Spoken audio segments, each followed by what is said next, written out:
réussir à regarder en fin de journée, je te dis, cette semaine encore. Je sais pas que j'en ai travaillé, j'espère que ça va bien jouer. Et puis, samedi matin aussi, j'ai été sachant que samedi, j'ai pas compris, j'ai laissé faire, ça va pas, j'ai dit plus que ça. Je me dis que des fois, moi, je vais faire beaucoup avec les instruments de musique, j'ai pas à trop embêter mes voisins avec ça, aussi, faire des travaux, ça va durer longtemps. Si vraiment c'est pas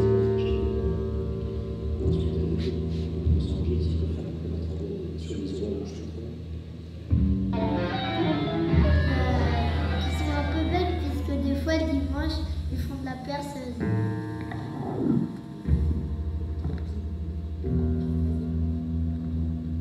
Je pense qu'ils sont un peu bêtes puisque les dimanches ils font de la perceuse. Et puis ils font tout le temps de la perceuse, on dirait qu'ils font exprès pour nous embêter. Alors après, moi je les ai jamais en vrai vue. Hein.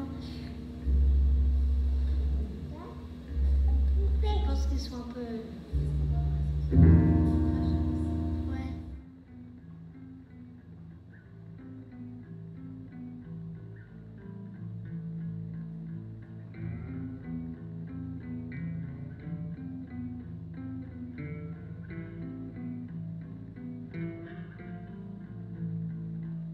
Un certain nombre d'autres chercheurs qui participent. L'objectif, c'est de décrire et de caractériser des pratiques documentaires et d'archivage du territoire urbain par la photographie et le texte. Instagram a fermé son API, donc on n'a plus à collecter, donc on continue avec Twitter.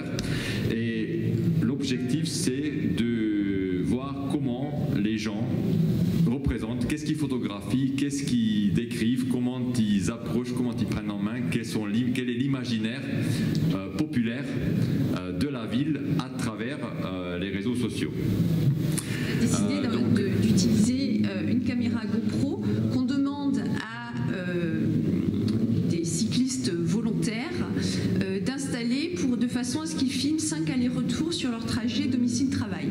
Et donc l'idée c'est la capture collaborative de données dans la ville, mais aussi, ça peut aussi se passer en dehors de la ville, mais c'est majoritairement le type d'application qu'on trouve, c'est plutôt les applications urbaines.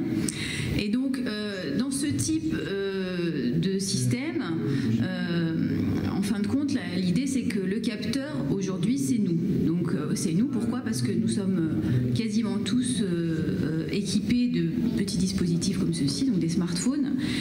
De la notion de ville intelligente vers celle de ville apprenante. Et donc ma question était de savoir si ce postulat vous le partagez et est-ce que finalement vous reconnaissez, en tout cas dans les projets que vous avez menés, que vous nous avez présentés, dans ce mouvement de la ville intelligente et apprenante, est-ce que vous pensez que vos projets relèvent de ce mouvement et finalement est-ce que vous avez aussi une autre définition ou une définition à nous proposer de ce que pourrait être cette ville intelligente et apprenante?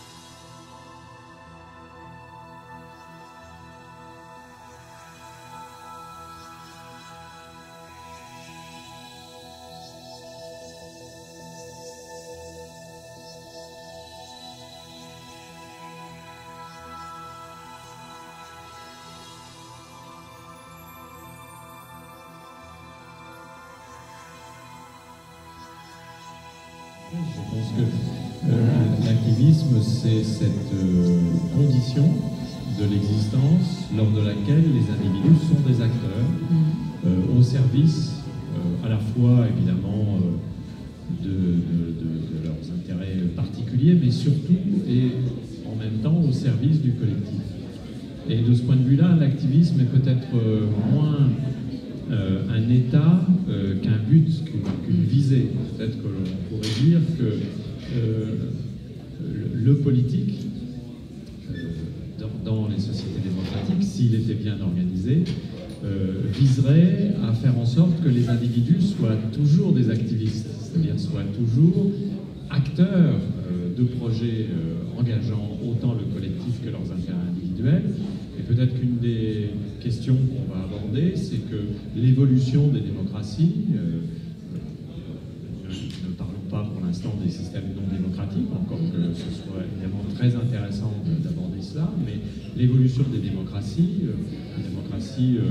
qui passe par l'institutionnalisation notamment du système de la représentation politique et qui passe très souvent aussi par la professionnalisation des personnels politiques.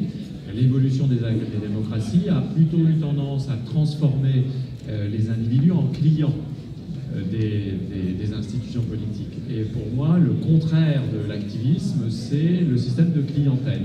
C'est lorsque le citoyen est simplement considéré d'un côté comme un usager et de l'autre côté comme un possible client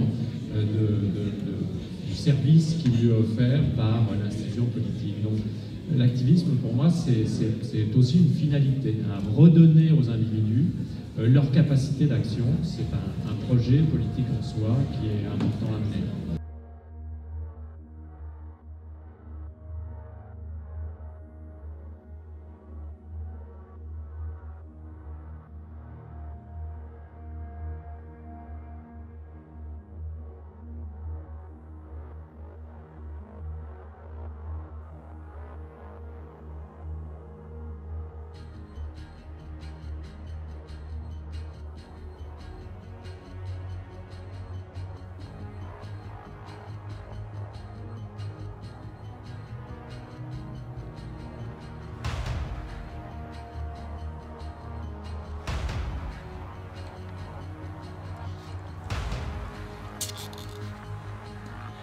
Qu'est-ce qu'on fait quand on vit là?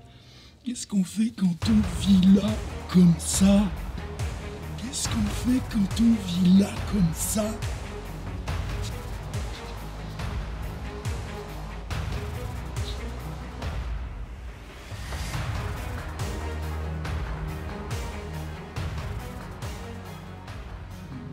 Nous proposons, mes voisins, la faune et la flore de notre habitat et moi, de transformer toutes les voies de circulation pour en faciliter la douceur d'accès.